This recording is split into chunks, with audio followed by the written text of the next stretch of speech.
तो टॉपिक का नाम है द फ्रूट।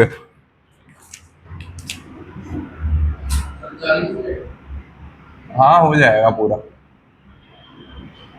5-10 मिनट हो सकता है, ऊपर नीचे हो जाए। तो द फ्रूट, तो फ्रूट कहाँ से डेवलप करता है? तो ओवरी जो होती है वो डेवलप करती है इनटू फ्रूट। ओवरी डेवलप करती है इनटू फ्रूट। एंड ओव्यूल जो होता है ओवरी के अंदर वो डेवलप करता है इनटू सीड। तो ये कब होता है? ठीक है, आफ्टर फर्टिलाइजेशन। ये दोनों प्रोसेस कब होती हैं?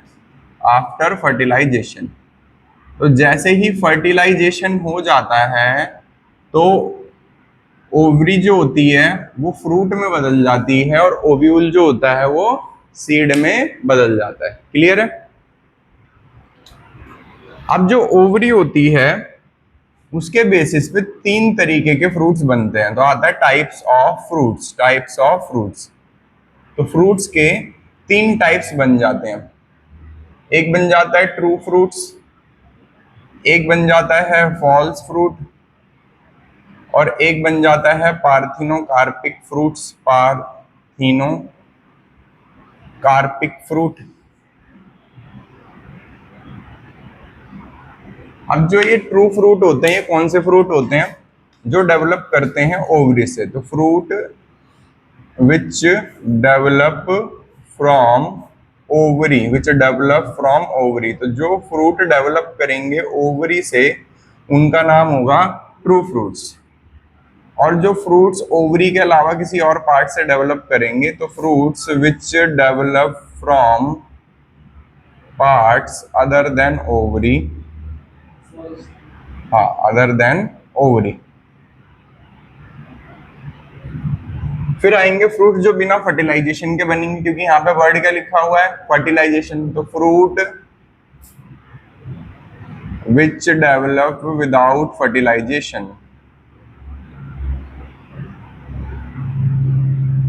तो जो फ्रूट बिना फर्टिलाइजेशन के बन जाएंगे उन्हें पार्थिनोकार्पिक फ्रूट कहा जाएगा। तो अब आता है इसका एग्जाम्पल। तो ट्रू फ्रूट्स में हम कोई भी एग्जाम्पल लिख सकते हैं। फॉर एग्जाम्पल मैंगो लिख दो। फॉल्स फ्रूट का एग्जाम्पल एप्पल हो गया। एप्पल कहां से डेवलप करता है? थैलेमस से। थैलेमस जो होता है पेडिसिल का। ठीक है। सेकंड आता है स्ट्रॉबेरी। स्ट्रॉबेरी भी कहां से डेवलप करती है? थैलेमस से। फिर आता है थर्ड एग्जाम्पल कैश्यू।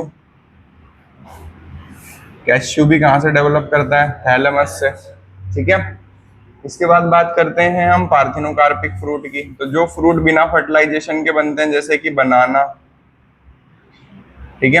तो बनाना एक पार्थिनोकार्पिक फ्रूट है और इन्हें पार्थिनोकार्पिक फ्रूट को सीडलेस फ्रूट भी कहते हैं। हाँ, इनको हम सीडलेस फ्रूट भी कहते हैं। ठीक है। अभी तुम्हें वर्ड मिल जाएगा कि उसे फ्रूट क्यों कहते हैं। आगे बढ़ते हैं, फिर समझ में आएगा। तो लेयर ऑफ फ्रूट जो होती है, सिंगल एन कर देते हैं। तो जो लेयर ऑफ फ्रूट होती है उसे कहते हैं कॉल्ड पेरिकार्प।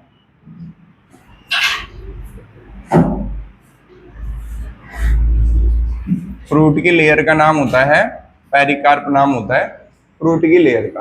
ठीक है। अब जो ये पेरिकार्प होती है ये डिवाइडेड होती है 3 पार्ट्स में। Divided into 3 parts.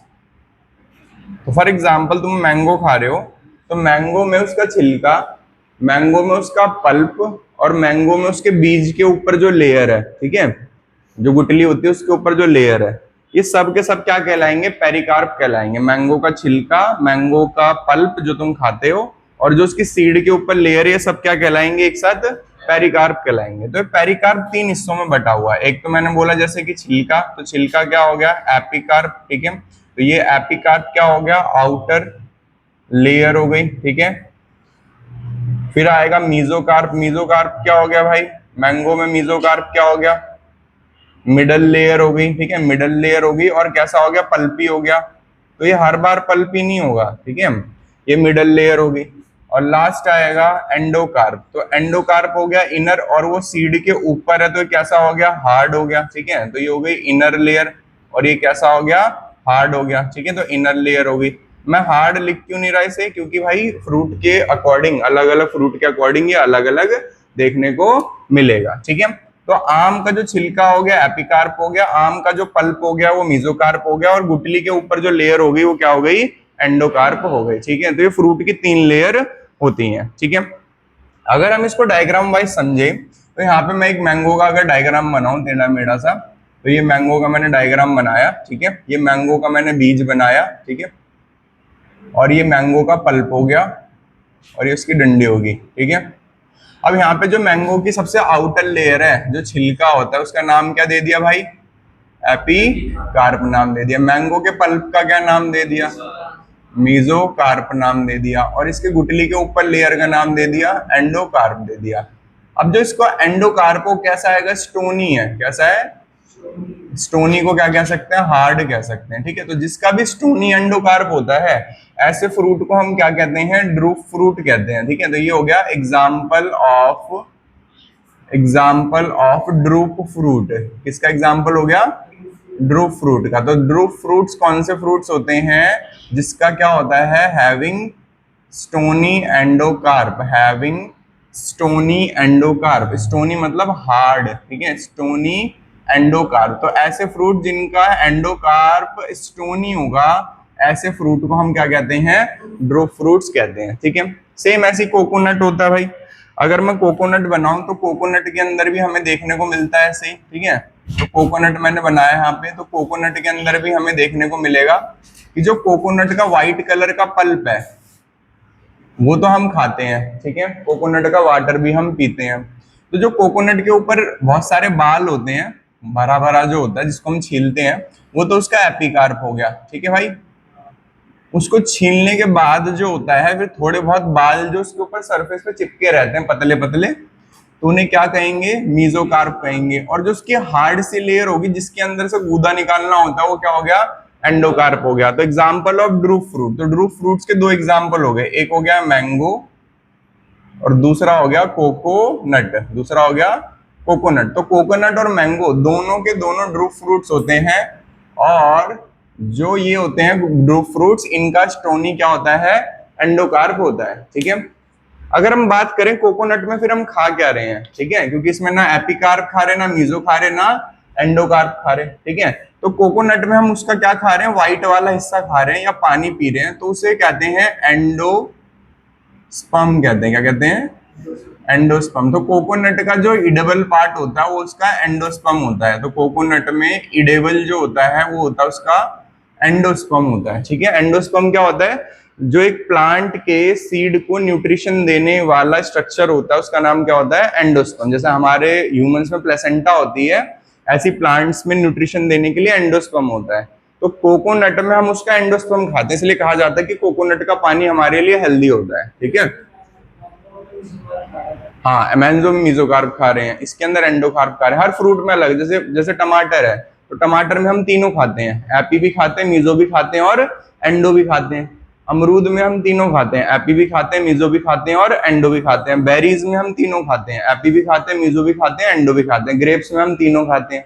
ठीक है, बनाना के अंदर एपी नहीं खाते, मीजो खाते हैं, एंडो खाते हैं। एंडो तो खैर होता ही नहीं उसके अंदर, समझ की बात। तो हर फ्रूट्स का अलग अलग हिसाब होता है कि तुम किस फ्रूट में कौन सी चीज खा रहे हो, समझ में आ गई बात। जैसे ऑरेंज है, तो ऑरेंज में हम मीजो खा रहे हैं, एपी नहीं खा रहे, एंडो नहीं खा रहे। ठीक है, तो इसके अकॉर्डिंग अगर तुम प्रॉपर टाइप्स ऑफ फ्रूट पढ़ोगे ना, तो करीब करीब 40-50 तरीके के फ्रूट होते हैं। ठीक है, जो मेजर टाइप होते हैं फ्रूट के, वो पेरिकार्प के बेसिस पे 2 तरीके से होते हैं। ठीक है, तो पेरिकार्प जो होता है वो 2 तरीके का हो सकता है। ठीक है, तो पेरिकार्प जो होता है, ये जो तीनों लेयर होती है, इनको एक साथ क्या कहते हैं, पेरिकार्प। तो pericarp can be dry, pericarp हो सकती है कि ड्राई हो सकती है, एंड फ्लैशी, ड्राई भी हो सकती है और फ्लैशी भी हो सकती है। अगर ड्राई होगी तो कहलाएगी ड्राई फ्रूट्स, जैसे कि काजू और बादाम। ठीक है, और पेरिकार्प अगर फ्लैशी होगी तो उसे कहा जाएगा फ्लैशी फ्रूट्स। तो फ्लैशी फ्रूट जैसे कि मैंगो।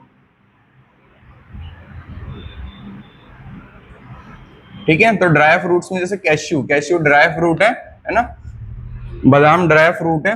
तभी तो उसे ड्राई फ्रूट कहते हैं। ड्राई फ्रूट इसलिए, ड्राई थोड़ी करा हुआ है उसे, वो ड्राई नहीं करा हुआ, उसको ड्राई फ्रूट इसलिए कह रहे हैं क्योंकि उसका पेरिकार्प जो है वो कैसा आएगा, ड्राई है। पेरिकार्प कैसा, उसका ड्राई है, मतलब फ्रूट की जो लेयर है वो ड्राई है। दोबारा समझा देता हूँ जो बच्चे अभी आए हैं, हमने पढ़ा फ्रूट, तो फ्रूट जो ओवरी होती है, जो हम तीन पार्ट्स पढ़ते हैं, स्टिग्मा, स्टाइल और ओवरी, तो जब फर्टिलाइजेशन हो जाती है तो ये जो ओवरी होती है ये फ्रूट में बदल जाती है और जो ओव्यूल होता है वो सीड में बदल जाता है। ठीक है, तो after fertilisation ovary develop into fruits and ovule develop into seed. जल्दी बैठो, समझा ही रहा हूं शुरू से। ठीक है, तो फर्टिलाइजेशन के बाद ओवरी बदल जाती है फ्रूट में और ओव्यूल बदल जाता है सीड में। ठीक है भाई, बैठो बैठो।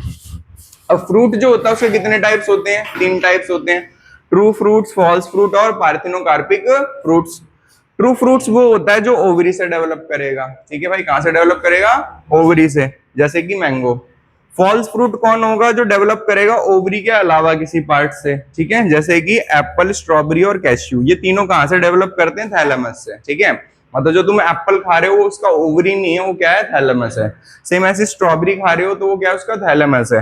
कैश्यू खा रहे हो तो क्या है, उसका थैलेमस है। ठीक है, और इन चीजों में, इनमें तुम थोड़ा नोटिस ये भी करोगे, फ्रूट्स बाकी फ्रूट से थोड़े कम मीठे होते हैं। ठीक है, नेक्स्ट आता है यहाँ पे parthenocarpic fruit. Parthenocarpic fruit which develop without fertilisation, जो बिना फर्टिलाइजेशन के बनेंगे, क्योंकि ये सब कब बनते हैं, ओवरी डेवलप होती है फ्रूट में, ओव्यूल डेवलप होता है सीड में आफ्टर फर्टिलाइजेशन।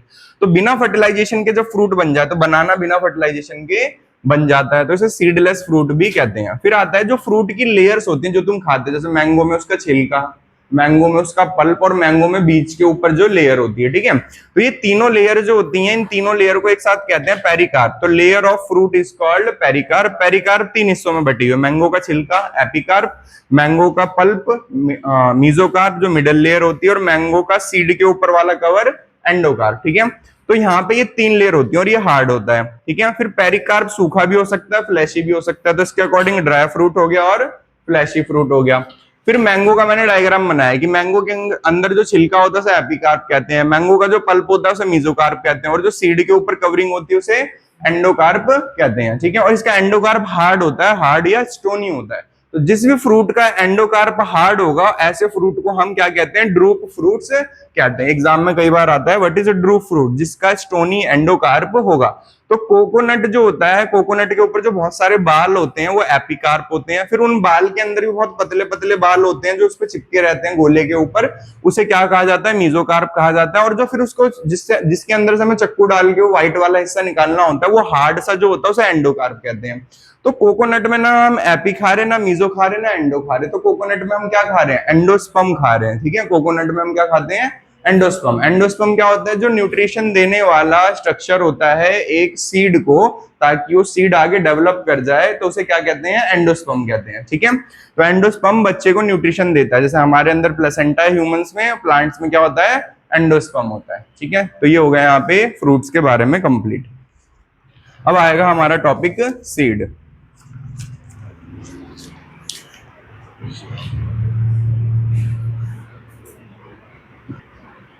तो टॉपिक का नाम है द सीड। ठीक है, फ्रूट तो हो गया, द सीड। तो सीड कहां से डेवलप हो रही थी भाई, सीड कहां से डेवलप हो रही थी और कब हो रही थी। ठीक है, develop from ovule after fertilisation.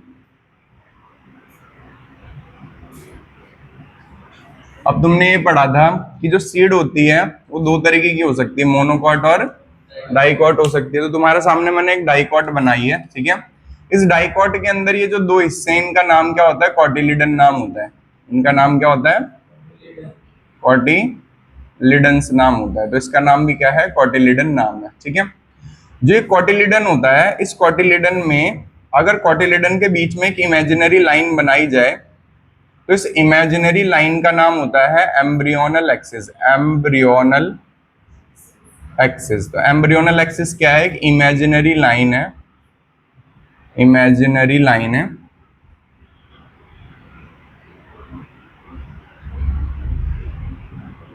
Imaginary line है बिटवीन, बिटवीन क्या है, कॉटिलिडन, बिटवीन कॉटिलिडन्स। ठीक है, तो ये इमेजिनरी लाइन है बिटवीन कॉटिलिडन।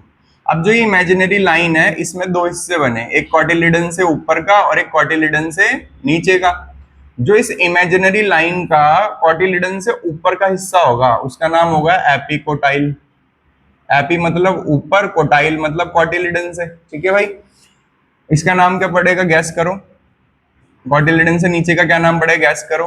हाइपो, भूल गए ना तुम, नीचे को क्या कहते थे, हाइपो और कोटाइल, है ना। आशीष कहीं पढ़ा था ना हमने, हाइपो गाइनस, पेरीगाइनस, है ना।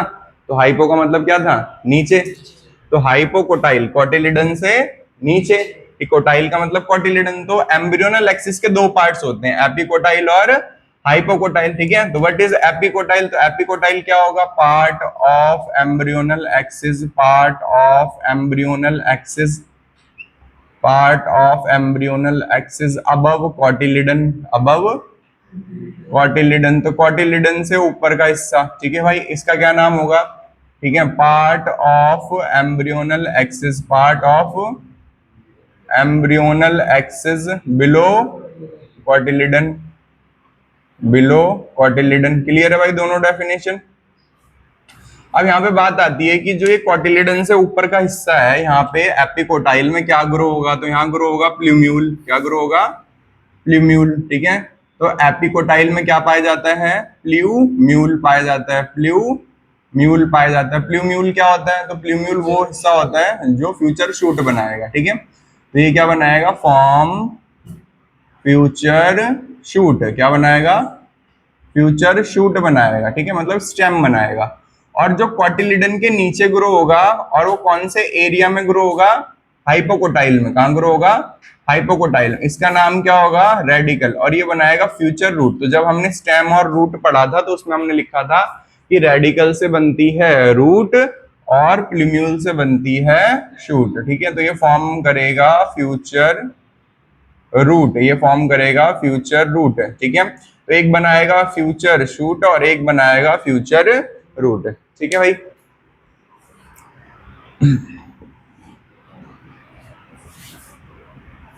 अब एक डायग्राम जो एनसीईआरटी में दिया हुआ है इसके जस्ट साइड में, उसको और ड्रॉ करते हैं।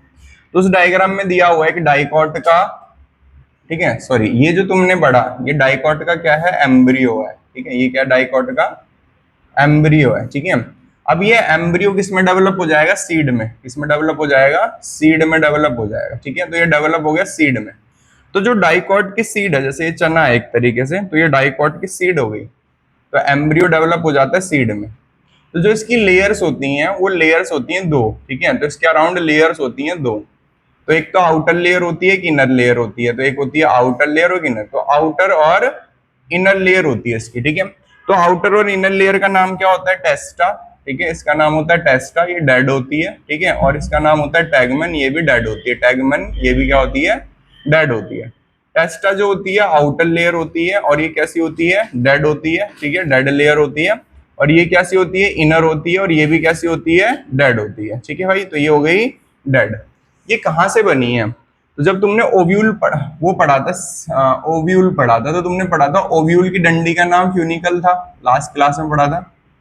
और इसके ऊपर ओव्यूल की बॉडी थी, क्या थी, ओव्यूल की।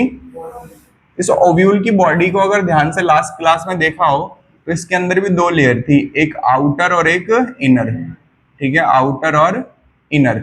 इस आउटर और इनर लेयर को, ओव्यूल की आउटर और इनर लेयर का नाम था आउटर और इनर इंटेग्यूमेंट्स, इंटेग्यूमेंट्स। तो ये इंटेग्यूमेंट्स होते हैं आउटर और इनर, ठीक है। तो आउटर और इनर इंटेग्यूमेंट्स ये लिविंग होते हैं, कैसे होते हैं, लिविंग। और जैसे ही ये ओव्यूल बदल जाता है सीड में, किसमें बदल जाता है, सीड में, तो ये जो आउटर और इनर लेयर या आउटर और इनर इंटेगुमेंट्स थे, आउटर इंटेगुमेंट का नाम हो जाता है टेस्टा, इनर इंटेगुमेंट का नाम हो जाता है टैगमन, ठीक है। ओव्यूल में जो आउटर इंटेगुमेंट था उसका नाम हो जाता है टेस्टा, और इनर इंटेगुमेंट का नाम हो जाता है टैगमन, ठीक है। तो ये दोनों लिविंग अब किस में कन्वर्ट हो गए, डेड में। अब ये सीड को क्या दे रहे हैं, सपोर्ट, ठीक है, मतलब सीड को डैमेज होने से बचा रहे हैं, उसके ऊपर कोटिंग बना रहे हैं। तो कोटिंग बना रहे हैं, तो इन दोनों को एक साथ क्या कहते हैं, आशीष, सीड कोट कहते हैं। क्या कहते हैं भाई, कोट कहते हैं, समझ में आया, ठीक है। तो इनको सीड कोट कहते हैं। तो आगे चल के ये जो दोनों होते हैं, ठीक है, आगे चल के ये दोनों क्या बनवाते हैं, लेटर, लेटर मतलब आगे चल के, लेटर क्या बनवाते हैं, ये later form seed coat, later क्या बनवाते हैं, सीड कोड। समझ में आ रहा है कैसे बनवाते हैं? ठीक है, वो यहाँ पे तुम्हारे सामने है कि लेटर ये क्या बनवाते हैं, सीड कोड। कब बनवाते हैं लेटर? मतलब आफ्टर फर्टिलाइजेशन। अब जो ये सीड है, ये सीड जिस जगह से इसके अंदर फर्टिलाइजेशन हुई थी, ये वाला एरिया है ना, जहाँ इसके अंदर क्या था, एग, तो जो पॉलन ट्यूब थी वो कहां से एंटर करी है, इस ओपन वाले एरिया से। तो इस ओपन वाले एरिया को कहते हैं माइक्रोपाइल। तो इस ओपन वाले एरिया को कहते हैं हम माइक्रोपाइल कहते हैं। तो माइक्रोपाइल पहले भी था और अब भी प्रेजेंट रहता है गैसियस एक्सचेंज के लिए, पानी एब्जॉर्ब करने के लिए। तो माइक्रोपाइल जो होता है वो अब भी प्रेजेंट होता है for gaseous exchange, gaseous exchange के लिए। ठीक है, अब भी रहता है गैसियस एक्सचेंज के लिए माइक्रोपाइल, अब भी रहता है। ठीक है, ये डायग्राम किसका है, डाइकॉट सीड का। अब जो सीड होती है वो जिस जगह से टूटी हुई होती है तो उसका एक निशान होता है। तो मैं तुमसे बोलूं कि बताओ ये निमोडी है, इस निमोडी को कहां से तोड़ा गया, तो तुम उसको चेक करके बता दोगे सर इस जगह पे अटैच थी है। क्यों बता दिया, वहां पे एक निशान होता है ना, तो उस निशान को क्या कहते हैं, स्कार कहते हैं। क्या कहते हैं, स्कार। तो जो स्कार होता है, ठीक है, उसका नाम होता है हाइलम, उसका नाम होता है हाइलम। और हाइलम एक स्कार होता है जहां से वो अटैच होता है किससे, किसी जगह पे या किसी डाल पे या जहां पे भी वो उग रहा था। तो ये स्कार होता है जो बताता है किस जगह पे टेस्ट था। तो ये डाइकॉट सीड थी, डाइकॉट सीड में टेस्टा हो गया, टैगमन हो गया, माइक्रोपाइल हो गया गैसेस एक्सचेंज के लिए, और हाइलम हो गया जो कि होता है स्कार। ठीक है, अब इसको इरेज करते हैं साइड वाले को। तो ये एनसीईआरटी का डायग्राम हो गया। आगे बढ़ते हैं। एम्ब्रियोनल एक्सिस के नीचे हाइपोकोटाइल होगा, एम्ब्रियोनल एक्सिस के नीचे ये imaginary line between cotyledon. Imaginary line मतलब जो हमने गैस करी है नहीं कोई रियल में, इमेजिन करा है हमने। ठीक है, अब इसके अंदर क्या भरा होता है बताओ। ये तो डेवलप हो चुकी है ना, तो ये जो डेवलप हो चुकी है उसके बाद जो कॉटिलिडन, तो इसमें क्या भरा होता है, तो इस कॉटिलिडन में न्यूट्रिशन होता है। एम्ब्रियो को क्या मिलता है, बताओ कौन दे रहा था एम्ब्रियो को न्यूट्रिशन ना, अभी मैंने पढ़ाया था थोड़ी देर पहले। हाँ, क्या नाम था उसका जो न्यूट्रिशन दे रहा था एक डेवलपिंग एम्ब्रियो को, एंडोस्पर्म। तो इसके अंदर क्या भरा होता है, एंडोस्पर्म भरा होता है। तो एंडोस्पर्म कैसा होता है, न्यूट्रिटिव होता है। कैसा होता है, न्यूट्रिटिव होता है। हो सकता है भाई ये एंडोस्पर्म इस सीड को बनाते बनाते खत्म हो गया हो, मतलब इसने सारा खा लिया हो, है ना। और हो सकता है कि सीड ने सारा ना खाया हो, थोड़ा बहुत बचा हो। तो एंडोस्पर्म जो हो सकता है कि वो कंप्लीटली कंज्यूम हो गया हो, और आसिस क्या हो सकता है, बच गया हो, है ना। तो जो सीड होती है वो दो तरीके की होती हैं। ठीक है, तो सीड जो होती हैं ऑन एंडोस्पर्म एंडोस्पर्म के बेसिस पे दो तरीके की होती हैं। तो कौन कौन सी होती है, एक होती है एंडोस्पर्मिक सीड, एंडोस्पर्मिक सीड। तो एंडोस्पर्मिक वो सीड होगी जिसके अंदर एंडोस्पर्म बचा हुआ होगा, और दूसरी होगी नॉन एंडोस्पर्मिक सीड जिसके अंदर एंडोस्पर्म नहीं बचा हुआ होगा डेवलपमेंट के बाद। ठीक है, तो यहाँ पे क्या लिखा जाएगा, इसकी डेफिनेशन क्या लिखी जाएगी, सीड इन विच, बताओ भाई ऋषभ क्या आएगा, सीड इन विच एंडोस्पर्म हाँ इज लेफ्ट, बचे हुए को क्या कहते हैं, लेफ्ट कहते हैं। ठीक है, प्रेजेंट नहीं, seed in which endosperm left after maturity, endosperm left after maturity, मतलब सीड बन गई उसके बाद भी क्या बचा रहा, क्या बचा रहा, एंडोस्पर्म बचा रहा। ठीक है, नॉन एंडोस्पर्मिक सीड, तो seed in which endosperm not left after maturity, तो सीड जिसमें एंडोस्पर्म नहीं बचा मैच्योरिटी के बाद, तो उसे कहेंगे हम नॉन एंडोस्पर्मिक सीड। जो एंडोस्पर्मिक सीड होती है इसका नाम होता है एल्बुमिनस सीड, एल्बुमिनस सीड ये दूसरा नाम है। और इसका दूसरा नाम क्या हो जाएगा, गैस करो, नॉन एल्बुमिनस सीड। ठीक है, तो albuminous and non albuminous seed हो जाएगा। अब बात आती है इसके एग्जाम्पल की, तो एग्जाम्पल क्या है भाई इनके, तो इसका एग्जाम्पल है कैस्टर, तो इसका एग्जाम्पल है कैस्टर। ठीक है, इसका एग्जाम्पल है बीन एंड ग्राम, सही लिख रहे हैं ना, हाँ, इसका एग्जाम्पल है बीन एंड ग्राम। तो जब चना खाया होगा तुमने कभी, सूखा चना जिसको नॉर्मली तुम चबा के खा लेते हो, भुने हुए चने, जो उसको खाते प्यास लगती है, अगर नोटिस करा हो कभी, है ना। थोड़े से चने ले लो 10-12 भुने हुए जो होते हैं, जो आराम से चबाए जा सकते हैं। एक तो होते हैं जो दांत टूट जाए, ठीक है। एक होता है सॉफ्ट से जो रेडी वेडी पे बेचते हैं मुरमुरों के साथ मिला के, तो उसको एक बार खा लो तो जैसे तुम 10-12 दाने खाओगे तुम्हें ऐसा लगेगा कि माउथ में उसने ड्राई सा कर दिया, प्यास लग रही है। ट्राई करना घर जाके, ठीक है। तो ये जो नॉन एंडोस्पर्मिक होती है इसके अंदर एंडोस्पर्म नहीं है, तो एंडोस्पर्म नहीं है तो अंदर से सीड कैसा होता है, ड्राई होता है। तो ड्राई होता है तो खाते ही कैसा लगता है कि वो पानी को उसने सोख लिया, हाँ, इसलिए हमें क्या लगता है कि प्यास लग रही है। और इसके अंदर क्या होता है, इन सीड्स को पीस के तेल निकलता है, ठीक है। तो मतलब ऐसी सीड क्या दे सकती हैं, ऑयल दे सकती हैं। तो एंडोस्पर्म बाद में क्या करवाता है, वो लिक्विड सा जो प्रोवाइड करवाता है वो ऑयल्स बनवाता है, ठीक है। इनमें ऑयल्स जैसा कुछ नहीं निकलता है, ठीक है। सुना है कि मटर का तेल बिक रहा है, बोलो। हाँ, उसमें क्या होता है, ये सिस्टम होता है। क्लियर होगी बात। तो ये हो गया यहाँ पे सीड के बारे में टाइप्स। अब बात करते हैं मोनोकॉट के सीड की। तो ये हमने किसकी सीड की देखी थी भाई, आशीष बताओ, ये कौन सा सीड था, और ये एम्ब्रियो कौन सा था, डाइकॉट, ठीक है। तो ये डाइकॉट एम्ब्रियो था। अब किसका देखना है हमें, मोनोकॉट का देखना है। तो यहाँ पे हम लिखेंगे मोनोकॉट एम्ब्रियो, पहले लिखेंगे मोनोकॉट एम्ब्रियो और फिर क्या लिखेंगे, मोनोकॉट सीड, है ना। पहले लिखेंगे मोनोकॉट एम्ब्रियो फिर लिखेंगे मोनोकॉट सीड। तो भाई जो मोनोकॉट एम्ब्रियो होता है, इस मोनोकॉट एम्ब्रियो में कितने कॉटिलिडन होते हैं आशीष, एक, ठीक है भाई। तो इसका जो एक कॉटिलिडन है, ठीक है, ओनली वन कॉटिलिडन होता है, वन कॉटिलिडन होता है। और इसके एक कॉटिलिडन का नाम क्या होता है, स्कूटेलम, क्या नाम होता है, स्कूटेलम नाम होता है, ठीक है। तो वन कॉटिलिडन को कहा जाता है कॉल्ड स्कूटेलम, ठीक है। इस जब ये डेवलप हो रहा होता है, क्या बताया मैंने, जब ये डेवलप हो रहा होता है तो उस टाइम पे एक कॉटिलिडन और होता है पर वो डीजनरेट हो जाता है, मतलब खराब हो जाता है। जैसे उसमें था ना टेरिडोफाइटा सेक्टरा में कि उनके जिम्नोस्पर्म में था ना 4 मेगास्पोर बनते थे, 3 डीजनरेट हो जाते थे। सेम ऐसे इसमें भी क्या होता है कि 2 कॉटिलिडन होते हैं शुरू में, पर बाद में एक क्या हो जाता है, डीजनरेट हो जाता है। तो जो डीजनरेट हो जाता है कॉटिलिडन, उसका नाम होता है एपीब्लास्ट, उसका नाम होता है एपीब्लास्ट। तो एपीब्लास्ट क्या है, डीजनरेटेड कॉटिलिडन, डीजनरेटेड कॉटिलिडन। तो जो कॉटिलिडन डीजनरेट हो चुका है, जो कॉटिलिडन खराब हो चुका है, ठीक है, तो उसे क्या कहा जाता है, एपीब्लास्ट कहा जाता है। आगे बढ़ते हैं। तो नेक्स्ट आता है यहाँ पे किसके अंदर जो सीड से ऊपर हिस्सा उगेगा उसका नाम क्या आएगा, प्लूम्यूल, क्या नाम आएगा, प्लूम्यूल, है ना, यही तो होता है। और जो सीड से नीचे हिस्सा उगेगा उसका नाम क्या आएगा, रेडिकल नाम आएगा।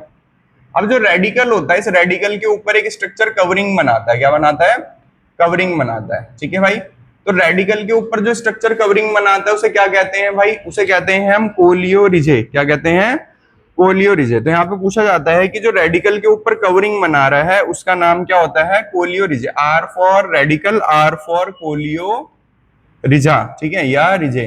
तो कोलियोरिजा, तो रिजा ये क्या बना रहा है, ये कवरिंग बना रहा है रेडिकल के अराउंड, तो इसे लिखेंगे covering around radical, covering around radical, ठीक है भाई, कवरिंग अराउंड रेडिकल। नेक्स्ट आता है यहाँ पे प्लूम्यूल, प्लूम्यूल, प्लूम्यूल जो होता है उसके अराउंड एक स्ट्रक्चर कवरिंग देता है। ये सिर्फ मोनोकॉट में है, ठीक है, डाइकॉट में नहीं होती ये चीज। तो R for radical, R for rhiza, है ना, तो इसका नाम होता है कोलियोपिटाइल, कोलियोपिटाइल, ठीक है। तो पी फॉर प्लूम्यूल और पी फॉर पिटाइल, ठीक है। तो कोलियोरिजे एंड कोलियोपिटाइल, क्लियर है, कोलियोरिजे एंड कोलियोपिटाइल। तो कोलियोपिटाइल क्या आएगा भाई, कवरिंग आएगा किसके अराउंड, किसके अराउंड कवरिंग है, of plumule, covering of plumule है। तो ये कवरिंग है किसकी, प्लूम्यूल की। What is coleoptile, covering of plumule. समझ में आ गई बात। तो ये मोनोकॉट के क्या हो गए, पार्ट्स, मोनोकॉट्स के क्या हो गए, ये पार्ट्स, ठीक है भाई। नेक्स्ट दोबारा तुमसे क्वेश्चन पूछता हूं कि बताओ ये जो यहाँ पे कॉटिलिडन है इसमें क्या भरा हुआ होगा, एंडोस्पर्म भरा हुआ होगा। तो कॉटिलिडन में क्या भरा हुआ होता है, किस लिए होता है एंडोस्पर्म, न्यूट्रिशन देता है ना। अगर ये बच गया डेवलपमेंट के बाद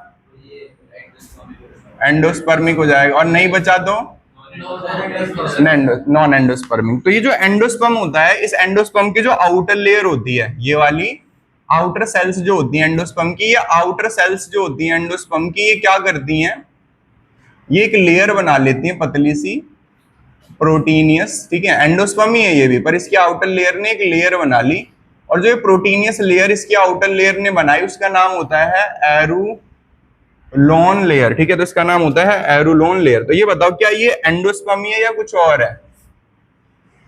एलुरोन जो है ये एंडोस्पर्मी है कुछ और है?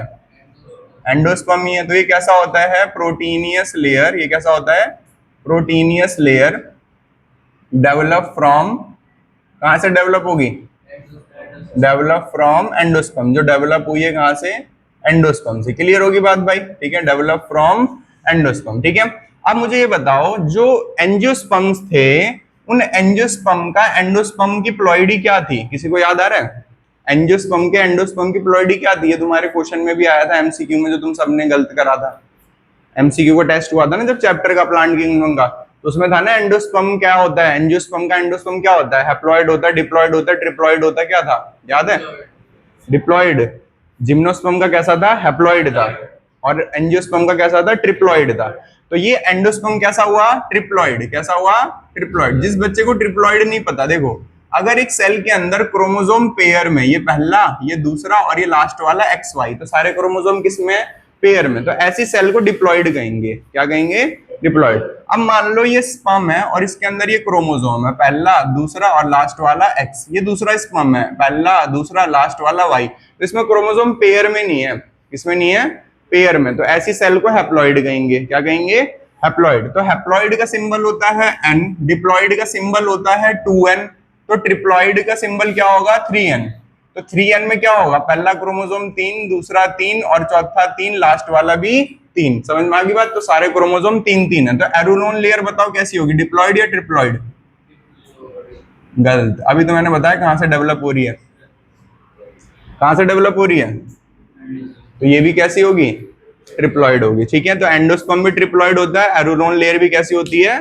ट्रिप्लॉइड होती है। कुछ पूछना है तो पूछ लो भाई। इसके बाद आ जाएगा स्ट्रक्चर ऑफ मोनोकॉट सीड। ठीक है, और एक टॉपिक और रह जाएगा, देन चैप्टर खत्म।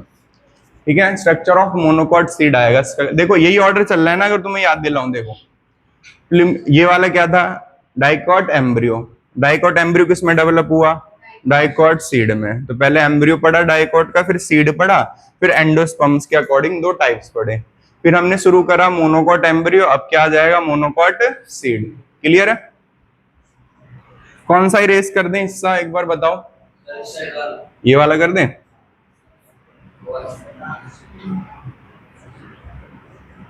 बहुत सारे इंपॉर्टेंट क्वेश्चन हो रहे हैं एक तरीके से तुम्हारे एग्जाम के हिसाब से। अगर किसी का हुआ हो स्कूल में तो उसे पता होगा।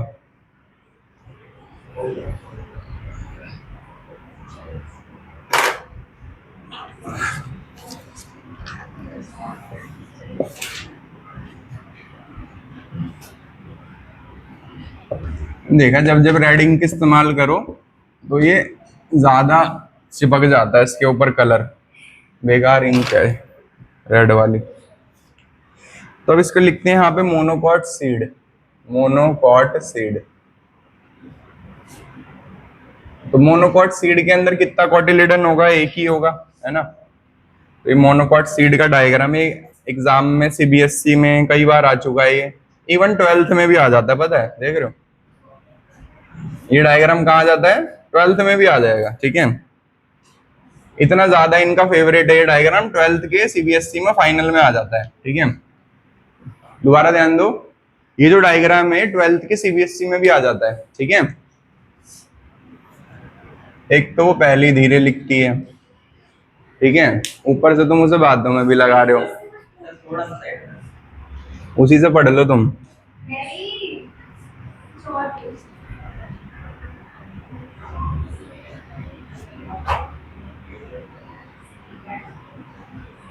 मैं तो भूल गया, इसके घर फोन करना था।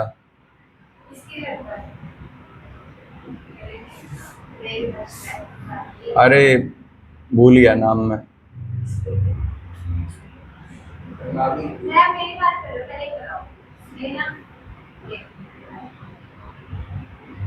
भव्य आ गया, अब याद आ गया। बताओ ये कौन सी लेयर है भाई? ये कौन सी लेयर है ना? ये क्या भरा हुआ है बीच में? तो एंडोस्पर्म की आउटर लेयर क्या थी? हाँ, एलुरोन लेयर। तो ये बाहर की तरफ क्या है, एलुरोन लेयर, और ये क्या भरा हुआ है यहाँ पे, एंडोस्पर्म भरा हुआ है। ठीक है, तो ये जो आउटर लेयर है इसका नाम है एलुरोन लेयर। ठीक है, और ये कैसी होती है, 3N होती है। और ये जो अंदर भरा हुआ है क्या भरा हुआ है, एंडोस्पर्म भरा हुआ है, और ये भी होता है 3N। ठीक है, ये हो गया एंडोस्पर्म। कोकोनट में हम क्या खाते हैं, एंडोस्पर्म खाते हैं। कोकोनट में हम एंडोस्पर्म खाते हैं। अब बात करते हैं लास्ट वाले पार्ट की। तो जो नीचे की तरफ हिस्सा है यहाँ पे इसका कॉटिलिडन हैगा एक तरीके से। ठीक है, और वो कॉटिलिडन के अंदर हमें क्या क्या देखने को मिलेगा, जरा ध्यान देते हैं यहाँ पे। तो इसका जो कॉटिलिडन इसका नाम है स्कूटेलम। स्कूटेलम क्या हो गया भाई, इसका नाम क्या होगा, स्कूटेलम। और जो स्कूटेलम होगा इसके अंदर हमें क्या क्या देखने को मिलेगा, तो सबसे पहले हमें देखने को मिलेगा प्लीम्यूल, और नीचे की तरफ क्या देखने को मिलेगा, रेडिकल। ठीक है, डायग्राम में ऐसे रिप्रेजेंट करा हुआ है। तो ऊपर की तरफ प्लीम्यूल है और नीचे की तरफ क्या है, रेडिकल। तो इसका नाम क्या हो गया, प्लीम्यूल, और नीचे की तरफ क्या हो गया, ये रेडिकल। अब जो प्लीम्यूल और रेडिकल है इसके ऊपर क्या होगी, कवरिंग होगी। क्या होगी, कवरिंग। तो बताओ जो एक प्लीम्यूल की कवरिंग था उसका नाम क्या था, कोलियोपिटाइल। क्या नाम था, कोलियोपिटाइल। ये जुड़ा हुआ नहीं हुआ। ठीक है, तो इसका नाम है कोलियोपिटाइल, ये जुड़ा हुआ है। ठीक है, तो ये कवरिंग जुड़ी हुई है, तो इसका नाम आएगा कोलियोपिटाइल। कोलियोपिटाइल। और जो इसकी कवरिंग है इसका नाम क्या होगा, कोलियोरिजा। तो ये हो गया यहाँ पे इसकी कवरिंग। ठीक है भाई, तो इसके कितने पार्ट्स हो गए, अगर हम काउंट करना स्टार्ट करें तो 4 तो यही हो गए। ठीक है, 5, 6 और 7, तो ये हो गए यहाँ पे कंप्लीट। स्कूटेलम अगर कोई बच्चा पूछे कि इसकी प्लॉइडी क्या होती है, डिप्लॉइड होता है। ठीक है, इन सब की प्लॉइडी कितनी होती है, 2N होते हैं। तो जितने भी स्ट्रक्चर हैं कैसे हैं, 2N है। एंडोस्पर्म कैसा होता है, 3N। तो ये एग्जाम के लिए इंपॉर्टेंट टॉपिक है तुम्हारे, जो पूछा जाता है। ये हो गया फिनिश। नेक्स्ट आते हैं फैमिली पे।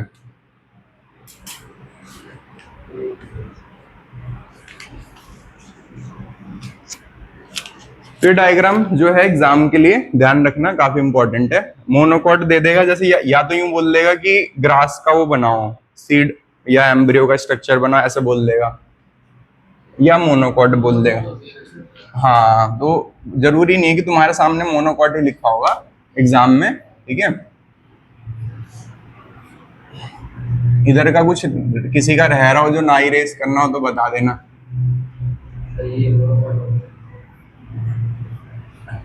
ये रहने दो, ठीक है। ठीक है, क्या हो गया भव्या, बोलो। ये कोलियोरिजा है ना, इसकी कवरिंग का नाम देखो यहाँ पे भी लिखा हुआ है, कोलियोरिजा। क्योंकि ये इसी डायग्राम जब ये मैच्योर हो जाता है तो इसमें तब्दील हो जाता है या बदल जाता है। ठीक है, हाँ, कोशिश तो ये रहेगी भाई। हाँ, वही कह रहा हूँ, कोशिश तो ये रहेगी। तो फैमिली ऑफ एंजियोस्पर्म, तो पहले बहुत सारी फैमिली थी सिलेबस में, तो काट पीट दी गई है, और अब कितनी छोड़ दी है, एक। तो फैमिली ऑफ एंजियोस्पर्म में जो फैमिली तुम्हारे सिलेबस में, उसको जरा पढ़ते हैं। तो फैमिली ऑफ एंजियोस्पर्म में तुम्हारे सिलेबस में एक फैमिली जिसका नाम है आलू।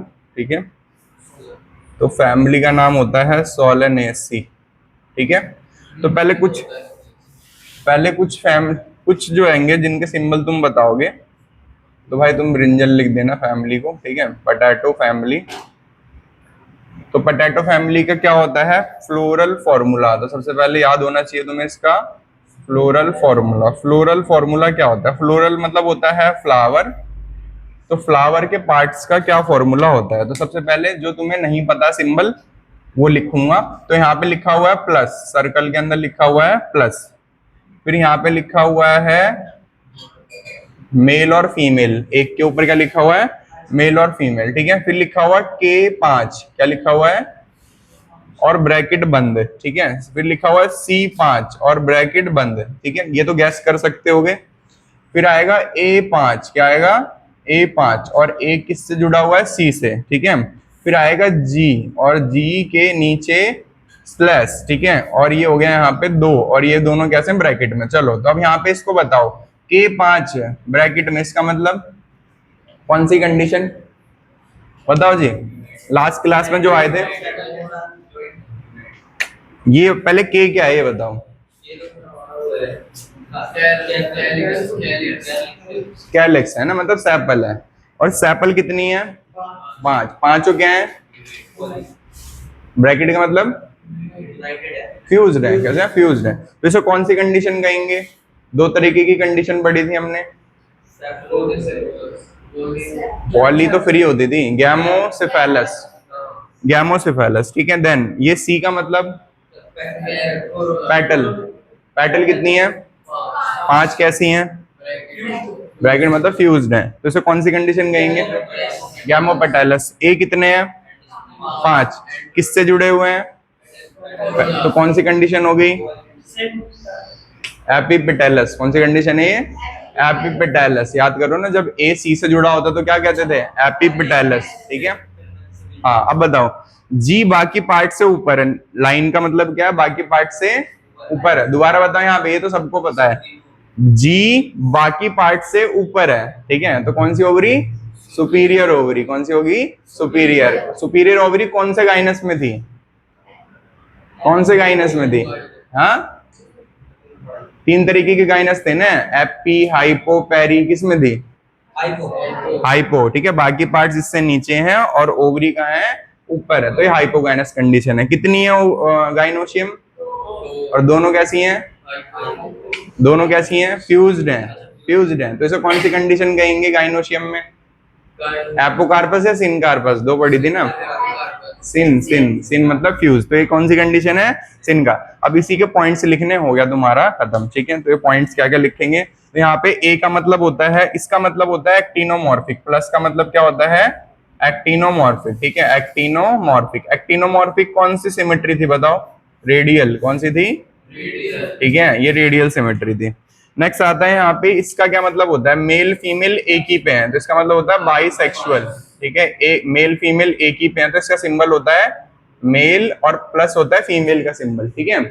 ये होता है मेल का सिंबल और ये होता है फीमेल का सिंबल। दोबारा ध्यान दो, ये मेल का सिंबल है, ये फीमेल का सिंबल है, तो मेल फीमेल एक ही पे होता है तो क्या कहते हैं बाइसेक्सुअल कहते हैं, ठीक है। फिर आते हैं के पे, तो के क्या आएगा कैलेक्स, के क्या होता है कैलेक्स, तो कैलेक्स की स्टेटमेंट क्या लिखी जाएगी, तो कैलेक्स जो होते हैं 5 होते हैं, कितने होते हैं 5 सेपल होंगे, तो यहाँ पे 5 सेपल होंगे। और ये कौन सी कंडीशन में है, इन गैमोसेफेलस कंडीशन, इन गैमोसेफेलस कंडीशन, गैमोसेफेलस मतलब फ्यूज्ड है, ठीक है। दूसरा जो इनके कैलेक्स होते हैं वो परसिस्टेंट होते हैं, कैसे होते हैं परसिस्टेंट। परसिस्टेंट का मतलब होता है कि फर्टिलाइजेशन के बाद भी इनके कैलेक्स पड़े रहते हैं, और जो इनका एस्टिवेशन होता है वो होता है वेलवेट। अगर किसी को याद हो कि जो कैलेक्स और कोरोला की अरेंजमेंट होती है उसे क्या कहा जाता है एस्टिवेशन कहा जाता है। तो परसिस्टेंट का मतलब होता है ठहरे रहना, ठीक है, या रुके रहना, रुके रहना, ठीक है, फर्टिलाइजेशन के बाद भी वो रुका रहता है।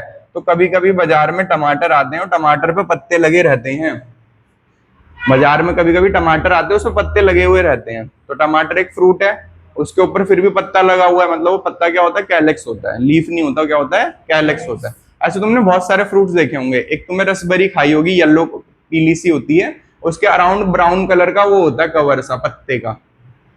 रसबेरी खाई है ऑरेंज कलर की, गोल सी होती है, बिल्कुल गोल सी, टमाटर जैसी, छोटे टमाटर जैसी होती है, रसबेरी कहते हो या पता नहीं क्या कहते हो तुम, ठीक है। सब्जी और फ्रूट्स वाले बेचते हैं, गोल गोल गोल गोल बहुत सारी होती हैं एक ही में, ठीक है, ऑरेंज कलर की, तो उसके ऊपर भी ग्रीन कलर का क्या होता है कवर होता है, ठीक है। कभी कभी बैगन वैगन खरीदने जाओगे उसके ऊपर भी क्या होते हैं पत्ते होते हैं उसकी डंठल पे। टमाटर पे तो देखे ही होंगे सबने कि कभी कभी टमाटर आए बाजार में और उसके ऊपर क्या आएंगे पत्ते आएंगे, तो पत्ते क्या होते हैं कैलेक्स, ठीक है। तो कैलेक्स क्या कर गए परसिस्ट कर गए, क्या कर गए परसिस्ट। नॉर्मली फर्टिलाइजेशन के बाद कैलेक्स करोला ये सब फॉल हो जाते हैं, फ्रूट्स के अंदर से क्या हो जाते हैं फॉल, फॉल मतलब गिर जाते हैं, पर इनका कैलेक्स क्या हो जाता है परसिस्ट कर जाता है, रुके रहता है, ठीक है। देन बात करते हैं सैपल की, ठीक है, तो सैपल को हम कहते हैं कोरोला, क्या कहते हैं कोरोला भी कितनी होती हैं 5, तो 5 पेटल होगी। कौन सी कंडीशन है गैमोपेटैलस कंडीशन, कौन सी कंडीशन है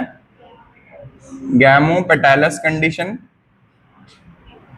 गैमोपेटैलस कंडीशन के बाद ये परसिस्टेंट नहीं होती, तो ये डायरेक्ट लिखा जाता है वेलवेट एस्टिवेशन। वेलवेट एस्टिवेशन, इस पे एंट्रेंस पे बहुत बार सवाल आया है परसिस्टेंट कैलेक्स पे कि परसिस्टेंट कैलेक्स किस में होती है। ठीक है, नेक्स्ट आता है यहाँ पे कोरोला के बाद एंड्रोशियम। तो एंड्रोशियम जो होता है वो कितने हैं एंड्रोशियम भाई? अरे ब्रैकेट में देखो ना, वो क्या नाम है, वो सिंबल देखो ना, 5। तो 5 स्टेमन हो गए, 5 क्या हो गए? स्टेमन हो गए, तो इनके 5 स्टेमन हो गए। ठीक है, और ये कौन सी कंडीशन में बताओ, गैस करो ऋषभ, कौन सी कंडीशन में ही है? एपीपेटैलस कंडीशन, पेटल के साथ जुड़े हुए हैं ना, तो इन्हें क्या कहा जाएगा? एपीपेटैलस कंडीशन। ये जितना भी साथ साथ पढ़ते आ रहे हो उसको तो समझ में आ रहा होगा। ठीक है, गाइनोईशियम, जो नहीं साथ साथ समझ रहा उसको दिक्कत होगी। गाइनोशियम जो है वो कितनी है? 2 है। तो यहाँ पे 2 को क्या कहेंगे हम? Bi carpel. क्या कहेंगे? बाई मतलब 2, और कार्पल्स किसे कहते हैं? फीमेल पार्ट को क्या कहते हैं? कार्पल। तो इसे कहते हैं बाई कार्पलरी कंडीशन। क्या कहेंगे? By carpellary condition. समझ में आ रहा है व्हाट इज बाई कार्पलरी? ठीक है, बाई मतलब 2 और फीमेल पार्ट कितने हैं? 2। क्या दोनों जुड़े हुए हैं? ब्रैकेट का मतलब जुड़े हुए हैं, तो उसे कहेंगे सिन कार्पस। बिना देखे ही बोल देते हो क्या?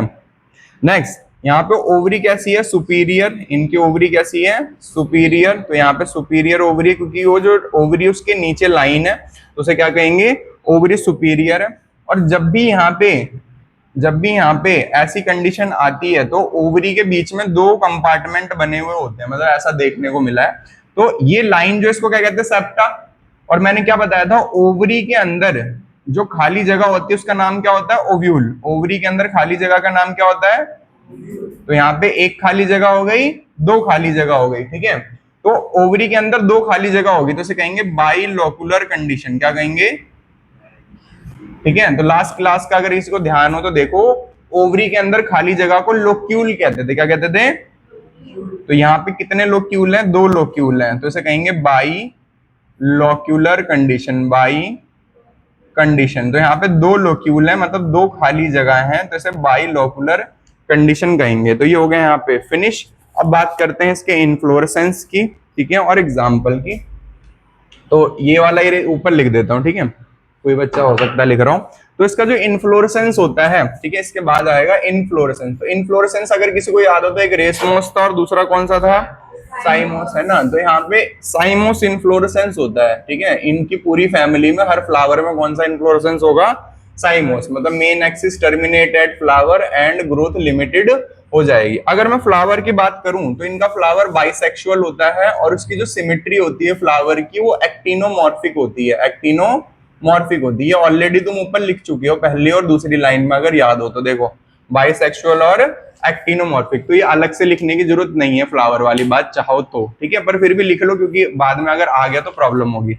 अब आ जाता है इसके ऊपर क्वेश्चन कि बताओ ये जो फैमिली तुमने पढ़ी और जो तुमने जितने भी फीचर पढ़े इनके क्या फायदे हैं, मतलब इनकी फैमिली में जितने भी एग्जाम्पल आते हैं उनका हमारे लिए क्या फायदा है। तो उसे कहा जाता है इकोनॉमिक इंपॉर्टेंस। इकोनॉमिक इंपॉर्टेंस, तो इनका हमारे लिए क्या फायदा है। तो सबसे पहला तो भाई आलू, है ना, सब्जी बनाने में काम आ रहा है, सबसे इंपॉर्टेंट, बिना उसके सब्जी बनी नहीं रही घर में, है ना। तो इकोनॉमिक इंपॉर्टेंस क्या भाई? फूड, सबसे पहले क्या आ गया? फूड। तो फूड के तौर पे कौन कौन इस्तेमाल होता है भाई बताओ? आलू सबसे पहला, है ना, सबसे पहला कौन इस्तेमाल होता है? आलू। और सबसे कॉमन सब्जी टमाटो, है ना। और इसकी फेवरेट क्या नाम है? आशीष की, ब्रिंजल। इसी पे तो बहस कर रहा था सर, ब्रिंजल क्यों नहीं कह रहे, ठीक है। नेक्स्ट आता है इसके बाद स्पाइस। तो यहाँ पे आएगा स्पाइस। तो स्पाइस में क्या आता है? चिली। स्पाइस में इसमें कौन सी सब्जी आती है? चिली आती है, मतलब मिर्च आती है। फिर आता है मेडिसिन। तो इसमें मेडिसिन भी आती है इस फैमिली में। तो मेडिसिन कौन कौन सी होती हैं? तो मेडिसिन होती है यहाँ पे बेलेंडोना एंड अश्वगंधा, ठीक है। तो अश्वगंधा तो सुना होगा, अश्वगंधा। पीसीएम नहीं आएगी इसमें, पीसीएम क्या है वो हमने लैब में बनाई हुई है, ठीक है। बेलेंडोना, एट्रोपा बेलेंडोना। तो कभी किसी के चेहरे पे कभी टेप लगी हुई देखी व्हाइट कलर की जिसमें छेद है? किसी के चेहरे पे व्हाइट कलर की टेप लगी हुई देखी जिसमें गोल छोटे छोटे छेद हैं?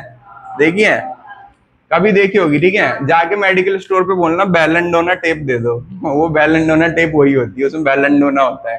तो बेलेंडोना का काम होता है सूजन कम करना। क्या काम होता है?